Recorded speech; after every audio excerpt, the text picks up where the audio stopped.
আমি খাদিজার ভালোবাসাকে রিজিক হিসেবে পেয়েছি। সুবহানাল্লাহ। রাসূল সাল্লাল্লাহু আলাইহি ওয়াসাল্লাম এই শব্দটা ইউজ করেছেন, রিজিক, রুজিকতু হুব্বাহা।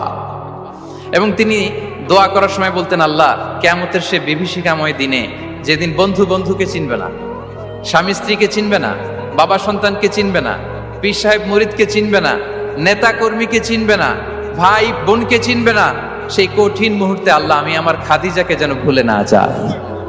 রুজিকতু হুব্বাহা। খাদিজার প্রতি ভালোবাসা আল্লাহ তাআলা আমার হৃদয়ে রিজিক হিসেবে দিয়েছে। তাহলে রিজিকের সর্বোত্তম স্তর হচ্ছে পুণ্যবান স্ত্রী, নেককার সন্তান। আর রিজিকের পরিপূর্ণ স্তর হচ্ছে মহান আল্লাহ তাআলার সন্তুষ্টি। রিজকের পরিপূর্ণ স্তর যেটা, সেটা হচ্ছে রিদাল্লাহ, আল্লাহ তাআলার সন্তুষ্টি। আমার আল্লাহ যদি আমার উপর সন্তুষ্ট হয়ে যায়, আমাদের আর কিছু লাগে?